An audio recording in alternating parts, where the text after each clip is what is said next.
Hey everyone, it's Tyler, the Antenna Man. TVTech.com just published an article titled Next Gen TV Advocates Express Deep Concern Over the Future of ATSC 3.0 Products. In this video, I'll go through it and give some of my insight about what's mentioned. Make sure to read the full article linked in the description, as I'm not able to cover every part of it in this video. Those of you who might not be familiar with some technical terms, ATSC 1.0 is the legacy over-the-air TV standard that nearly every TV station in the United States uses to broadcast their signal free over the air. If you use an antenna for local channels, chances are you're picking up an ATSC 1.0 signal. ATSC 3.0, also known as Next Gen TV, is a next-generation over-the-air TV standard that's launched in several large markets. It advertises some promising features, including better reception in HDR, but has been plagued with DRM encryption locking some people out of accessing it. Some of you may remember a video I made about how LG pulled ATSC 3.0 from their TVs after losing a patent dispute.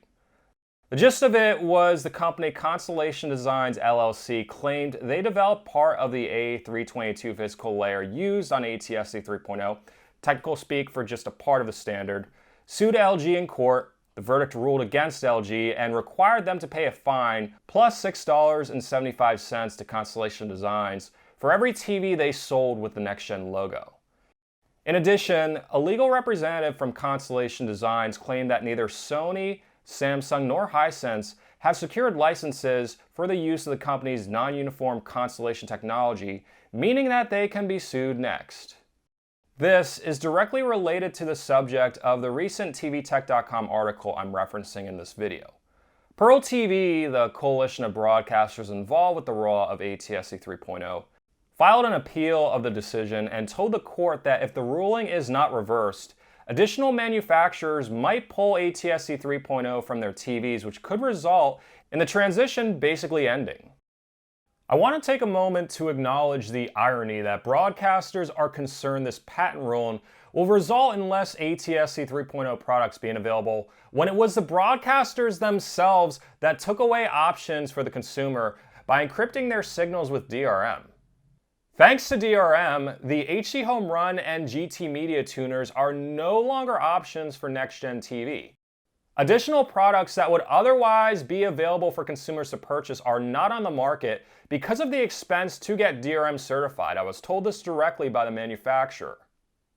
Getting back to the main point of this video, the fear that some manufacturers may follow LG and drop ATSC 3.0 because of the court ruling is valid and actually is already happening.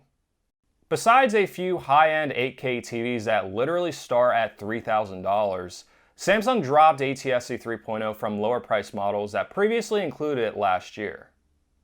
While other manufacturers like TCL, Hisense, and Sony are still including ATSC 3.0 tuners in some mid-range and high-end TVs, support might be dwindling.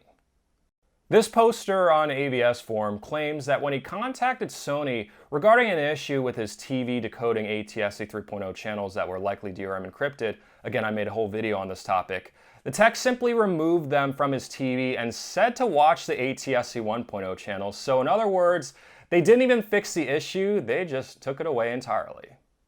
Isn't it amazing how I predicted the future in this video?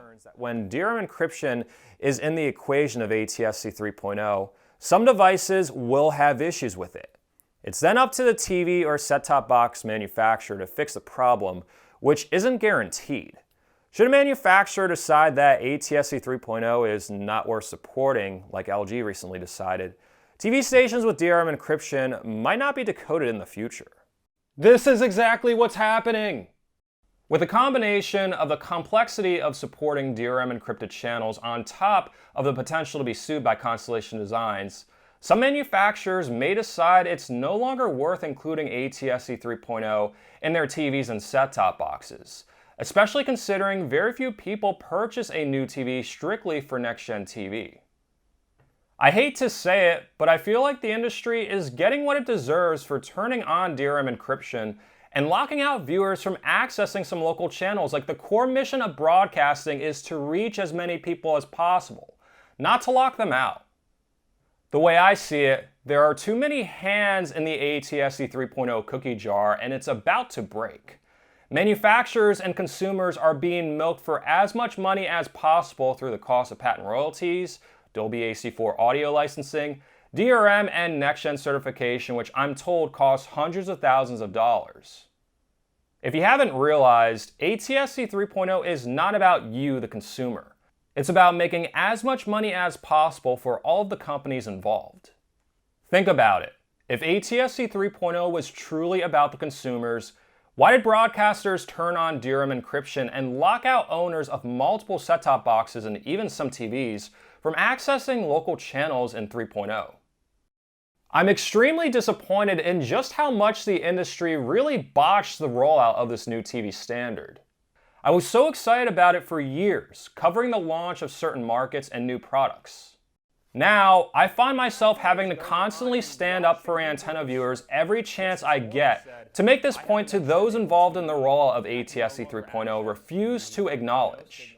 DRM encryption is inconveniencing manufacturers and consumers, so much so to the point that it's slowing down consumer adoption and is contributing to ATSC 3.0 failing. Now, to get back to the main subject of this video, even if the court ruling stands, ATSC 3.0 should still be around for several years. I still want to make a point I made in several videos, that you should only consider purchasing an ATSC 3.0 tuner if you already maximized your antenna setup and still can't pick up all local channels reliably. Do you have the correct antenna for your area? Did you try in different locations with a signal meter? While an ATSC 3.0 tuner might help with some reception problems in certain areas, your antenna is the most important factor when it comes to picking up all local channels reliably. Those of you who want me to take a look at your antenna setup and see if it's the best that you possibly can have set up or what to do to improve your reception, feel free to sign up to my antenna recommendation service on my website, antennamanpa.com.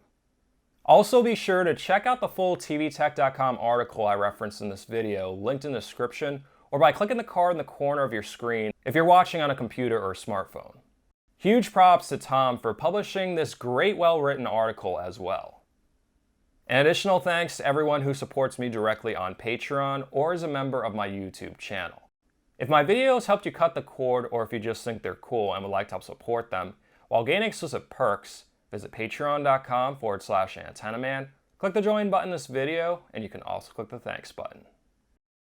You can like my Facebook page at facebook.com/antennamanpa or sign up to my email list linked in the description below. Stay tuned to my YouTube channel for more cord cutting and antenna related videos, and have an awesome day.